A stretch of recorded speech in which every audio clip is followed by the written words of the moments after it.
Tatalakayin ko sa iyo kapatid ang dahilan kung bakit hindi pa dumadating ang Panginoong Hesukristo sa kanyang pangalawang pagpaparito dito sa mundo.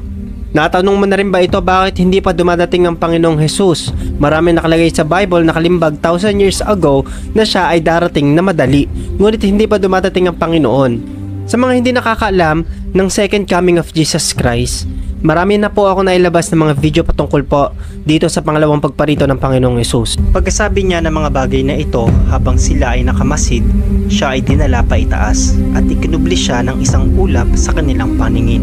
Nang nakatitig sila habang siya ay pumapaitaas, narito 2 lalaki na nakaputing damit ang tumayo sa tabi nila. Sinabi ng 2 lalaki, "Kayong mga lalaking taga Galilea, bakit kayo nakatayo at nakatitig sa langit? Itong si Jesus na dinala sa langit mula sa inyo ay babalik din katulad ng papunta niya sa langit na inyong nakita." Sa first coming, siya po ay very humble na dumating at nagpakita. But this time, sa second coming, siya po ay mag-rule. Siya ay mag-ahari. Dito tatanggapin na siya ng mga Hudyo as Savior, as Messiah. At dinescribe ang second coming ng Panginoong Hesus as Lion of Judah, to rule, to reign, and to punish sin.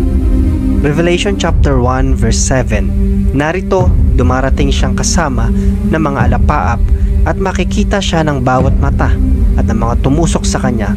Dahil sa kanya, ang lahat ng lipi ng tao sa lupa ay tatangis. Oo, siya nawa. Ang second coming din ay merong 2 bahagi. First is rapture. Maraming confusion na sinasabi ng mga nag-aaral at nagsasaliksik pagdating sa pangalawang pagkakataon ng Panginoong Hesus na ang rapture ay magkaiba sa second coming. But the fact is, ang second coming ay 2 bahagi. Ang unang part ay yung rapture. Kasi sa rapture, dito kukunin pa lang niya yung mga banal at mga hinirang, yung mga nagtagumpay po. Siya'y bababa pero hindi pa lubusang magpapakita. Doon lang po imimit sa clouds, sa mga alapaap, sa ulap lang po imimit ng Panginoon ang mga banal. Hindi pa siya makikita ng mga naiwan sa rapture. Ang makikita lang ng mga tao ay yung mga Christians na biglang naglaho. Makakita lang po sa kanya ay yung mga nakuha sa rapture. Kasama po ng mga nag-resurrect na Christian na namatay na. Ito po yung sinabi ng Biblia na magmimit po ang mga Kristiyanong makukuha sa rapture. Pati po na namatay na Kristiyano na magre-resurrect po, imimit sa cloud ng Panginoon. 1 Thessalonians chapter 4 verse 16 hanggang 17. Sapagkat ang Panginoon mismo ang bababa mula sa langit na may sigaw, may tinig ng arkanghel at may trumpeta ng Diyos.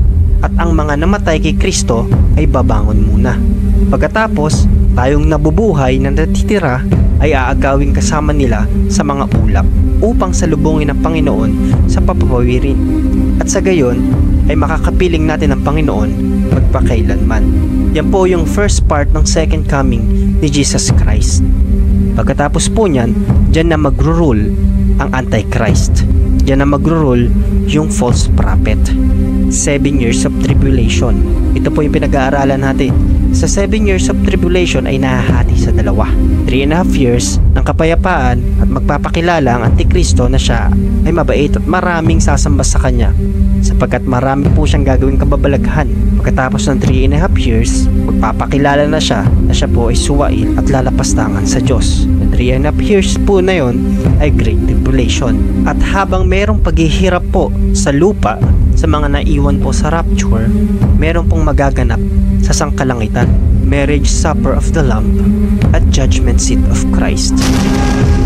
Si Jesus ay nagkatawang tao. Marami po siyang sinabi about sa sign ng second coming at ng katapusan. Kasi bago po ang katapusan, merong second coming of Jesus Christ. Diversion din po ng kaaway kung bakit marami ang walang alam sa second coming of Jesus Christ. Kasi ayaw niya na malaman ng mga tao ang katotohanan na darating ang Panginoong Hesus sa pangalawang pagparito upang mag-rule, upang mag-reign, at upang ipunish ang sin. Marami nagtatanong, bakit hindi pa dumadating ang Panginoong Hesus? Babalik pa ba siya? Totoo ba ang sinasabi ng Biblia o ang sinasabi ng Panginoong Hesus? Ang pangako niya na siya ay babalik, pero napakatagal na, hindi pa rin po siya bumabalik. Kapatid, ito lang masasabi ko sa iyo, masyado lang mainipin ng tao. Tandaan po natin na 1,000 taon sa atin sa mga tao ay isang araw lang sa Panginoon. May mga dahilan lang talaga ang Panginoon kung bakit hindi pa siya tuluyang dumarating sa pangalawang pagparito niya sa mundo. Una is yung mga prophecies, Matthew chapter 24 verse 33 hanggang 34. Ganon din naman kapag nakita nyong nangyayari na ang lahat ng sinasabi kong ito sa inyo, malalaman nyong malapit na akong dumating. Sinasabi ko sa inyo ang totoo, matutupad ang lahat ng ito bago mawala ang henerasyong ito. Yun po yung isang dahilan, kapatid, kung bakit hindi pa dumadating ang Panginoong Hesukristo. May mga propesiya pa na hindi nagaganap sa mundo natin bago po yung pagdating niya. Marami pa po mga kapatid ang magaganap bago po ang second coming of Jesus Christ. Baka isa ka sa nagtanong, bakit hindi na lang dumating ang Panginoong Hesus at hindi na ma-prophesy yung mga propesiyang nakalagay po sa Bible?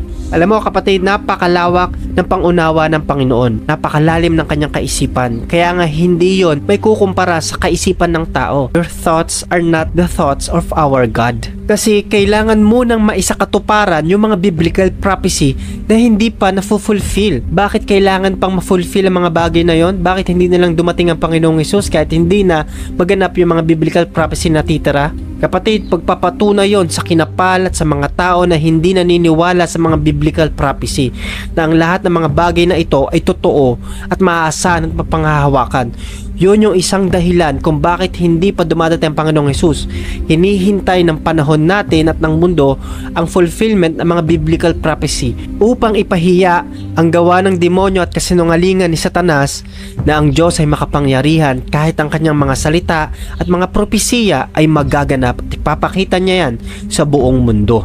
Napakarami na po ng mga biblical prophecy na ganap noong mga unang kapanahunan pa po. At marami ring na-fulfill sa panahon po natin dito sa last days. Pangalawa, mass evangelism. Pagpapangaral ng mabuting balita sa kinapal sa buong mundo. Matthew chapter 24 verse 14, ipapangaral sa buong mundo ang magandang balita tungkol sa paghahari ng Diyos upang malaman ito ng lahat ng tao at sa darating ang katapusan. Ipangangaral po sa lahat ng tao ang mabuting balita. Mabuting balita po is gospel. Ang gospel po ay yung salita ng Panginoong Hesukristo, yung kaligtasang nagmumula po sa ating Panginoong Hesus, upang walang makapanumbat na hindi sa Kanya ipinangaral ang salita ng Diyos. Isa po yan sa dahilan kung bakit hindi pa dumadating ang Panginoong Hesus sa Kanyang pangalawang pagparito, dahil po hindi pa napapangaral ang Ebanghelyo ni Kristo nagbibigay ng kaligtasan sa lahat ng tao. Opo, may minaabot na po ng mga iilan. Ngayon, isa ka rin ba sa nagtanong na bakit hindi na lang dumating ang Panginoong Hesus? Marami namang hindi naniniwala sa salita ng Diyos. Marami namang itinatakwil ang Biblia. Mga kapatid, ito yung dahilan. Dahil marami ngang hindi naniniwala sa salita ng Diyos, sa mga pangako ng Panginoon, sa mga sinabi ng Panginoong Hesus, sa gospel, sa salvation. Pero darating yung point na matinding tagutom, kahirapan, digmaan, mga salot. Pero sa bandang huli, yung salita ng Diyos pa rin ang mananalo. Ito pa rin yung mag-i-stand in the last days, yung the Word of God. Hindi tayo binibigyan ng takot ng mga biblical prophecy. Patunay yan kapatid na maaasahan ang salita ng Diyos. At bago dumating ang Panginoong Hesukristo sa kanyang pangalawang pagparito, sa mga hindi naniwala sa kanya at sa salita niya, ipapakita ng buong mundo na ang salita ng Diyos na itinakwil nila at hindi nila pinaniniwalaan ay mag-i-stand sa huli. At ito ay totoo na maaasahan ang salita ng Diyos. Pagpapamuka ito doon sa gawa ng kaaway kay Satanas na lahat ng kasinungalingan niya ay ma-expose at ang katotohanan nagmumula sa salita ng Diyos ang mag-ahari pa rin bago ang wakas. Ipapakita ng Diyos na ang gospel at ang kanyang salita ay mananalo bago ang wakas ng mundo, bago ang kanyang pangalawang pagparito. It's not just a book, the Bible, it's the Word of God. Ito ang huling fulfillment bago ang wakas. Matthew chapter 24 verse 14. Pangatlo na dahilan kung bakit hindi pa dumadating ang Panginoong Hesus, second coming, kasi meron siyang tinuturo at meron tayong matututunan habang tayo ay naghihintay. We are not just waiting. We must preparing for thy kingdom come. Hinihintay natin yung kaharian ng Diyos na dumating physically. Tandaan po natin, nung ang Panginoong Hesukristo ay nagkatawang tao, siya po ay naghari na sa puso ng bawat isa. At kinakailangan natin i-prepare yung sarili natin at yung mga mahal natin sa buhay at yung mga hindi pa nakakilala sa Diyos na maabot ng salita ng Panginoon at makalapit sa Panginoon. Ito yung isang dahilan kung bakit hindi pa dumadating ang Panginoong Hesus. Meron siyang tinuturo, meron siyang inaayos sa ating karakter at yun yung maunawaan po natin. Baka marami pa po ang di nakakilala sa pamilya mo. Ito na yung chance para ibahagi ang salita ng Panginoon sa kanila. Ganun din sa mga hindi mo kakilala. Napakarami pa po ang hindi naaabot ng salita ng Diyos. At matutunan natin na maghintay at mag-prepare para sa pagdating ng Panginoong Hesus. Marami po tayong maisama na kaluluwa papalapit sa ating Diyos. At ito yung will ng Panginoon. Dahil ang Diyos, napakaraming tsansa na binibigay sa tao at ito yung huling dahilan na sasabihin ko sa iyo, kapatid. Chance. Ito ang dahilan kung bakit hindi pa dumadating ang Panginoong Hesus. Binibigyan pa niya tayo ng tsansa. Lahat po tayo hinihintay na makapagsisi at manumbalik sa Panginoon. Kasi ang Diyos hindi nagpapabaya sa kanyang mga anak at sa mga pangako niya na tutuparin niya sa buhay mo. Binibigyan niya tayo ng pagkakataon, lahat ng tao, para makapanumbalik sa kanya bago ang pangalawang pagparito. Siya ang Alpha at ang Omega, alam niya na yung wakas. 2 Peter chapter 3 verse 9, hindi nagpapabaya ang Panginoon sa pagtupad sa pangako niya. Gaya ng inaakala ng ilan, ang totoo, binibigyan lang niya ng pagkakataong magsisi ang lahat sa mga kasalanan nila. Dahil ayaw niya mapahamak ang sinuman. Ano ang mangyayari sa bansang Israel bago dumating ang Panginoong Hesus? Alam naman natin na ang bansang Israel ay piniling bayan ng Panginoon. Hanggang ngayon ay merong dumidigma, merong nananakop. Kung titingnan nating mabuti habang tayo ay nasa huling panahon, merong sinabi ang Panginoong Hesus sa Matthew chapter 24 bago ang kanyang pagbabalik sa pangalawang pagkakataon.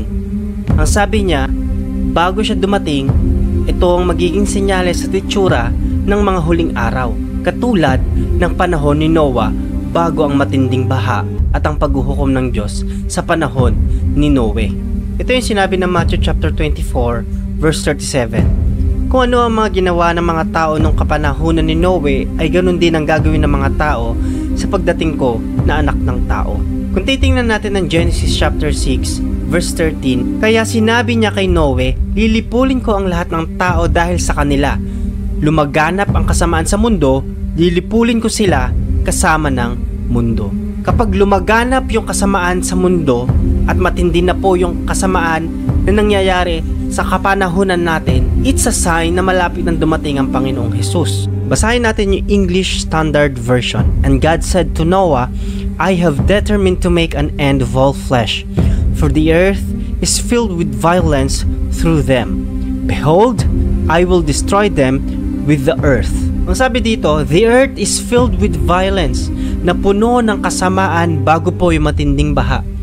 Bago dumating ang Panginoong Hesus, ang sinasabi ng Matthew chapter 24 na sign na sinabi ay mapupuno din ng kasamaan ang ating mundo. Kung titingnan pa nating mas mabuti kung ano yung sinasabing violence sa Genesis chapter 6 verse 13, ito yung tinatawag sa Hebrew word na Hamas. Narinig nyo ba yung salitang Hamas? Kung ano yung nangyayari sa mundo natin ngayon ay matagal nang nakalimbag sa Biblia, matagal nang naprophesy. Alam natin na hinihintay natin yung kapayapaan na magaganap po sa Israel. Hindi iba sa atin na merong dumidigma at nakikipagdigma ang Israel, kasi yan talaga yung magaganap po sa mga huling panahon. Ngunit hinihingi ng Israel at sinasabi ng Biblia na ang kapayapaan ay hinihintay natin na mangyari sa Israel. At ang kapayapaan na yon ay darating lang once na ang Panginoong Hesus ay bumalik sa pangalawang pagpaparito niya sa mundo. Zechariah chapter 14 verse 2, sapagkat titipunin ng Panginoon ang lahat ng bansang makikipaglaban sa Jerusalem.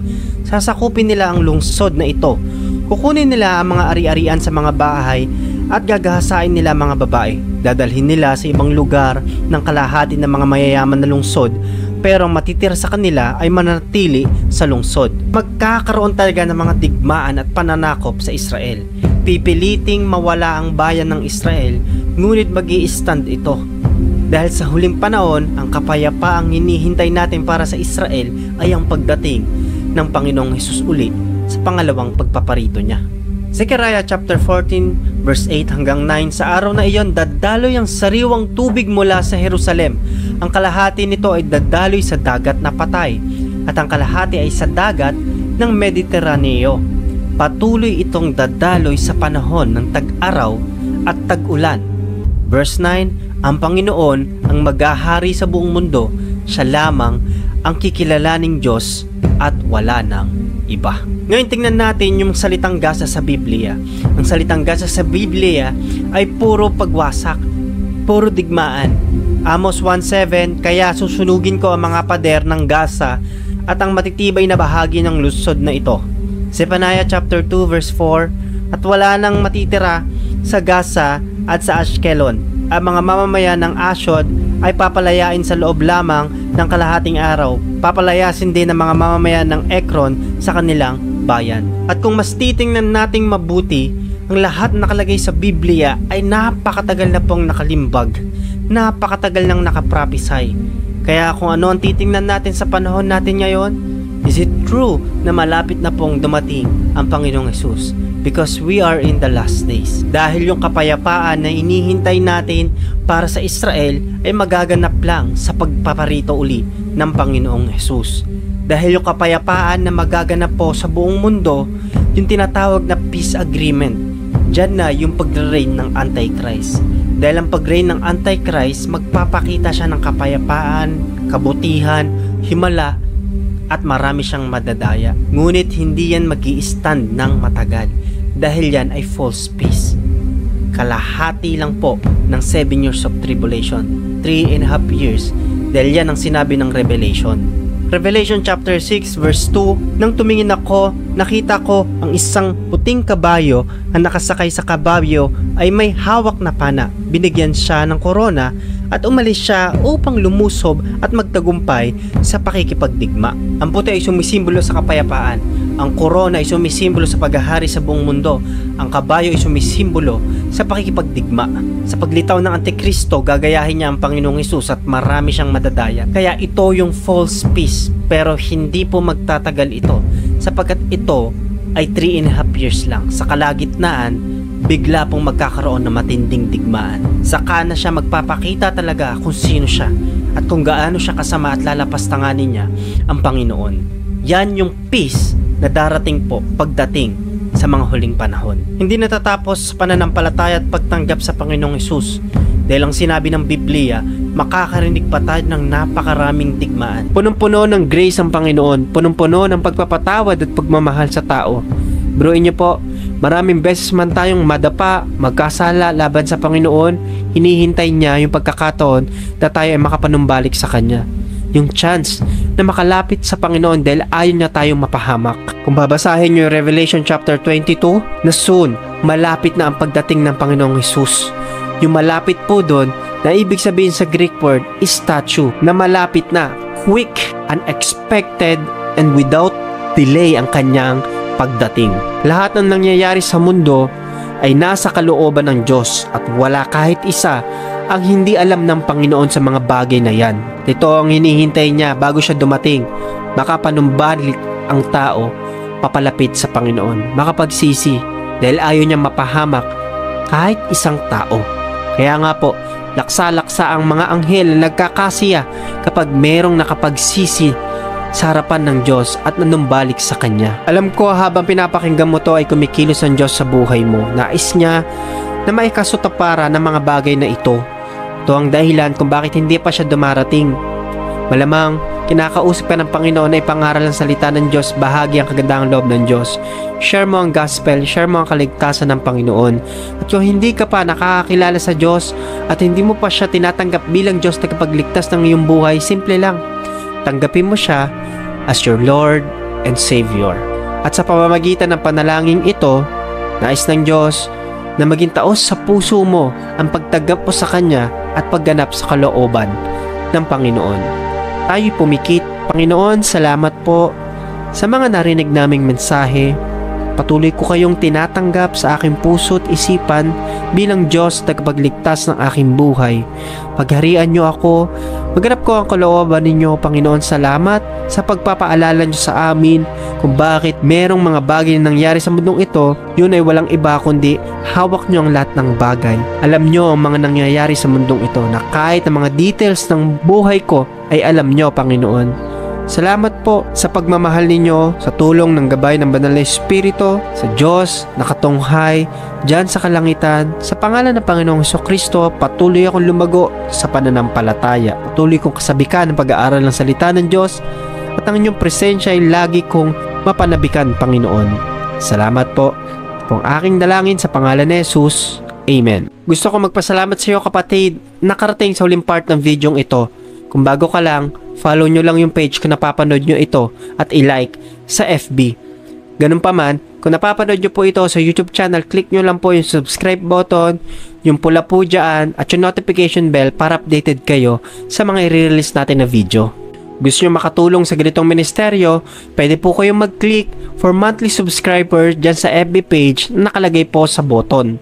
Pwede rin po kayong magpatala through GCash. Meron pong mga number po nakalagay po sa description box. O kaya naman, pwede kayo sumuporta sa pagsasend ng stars.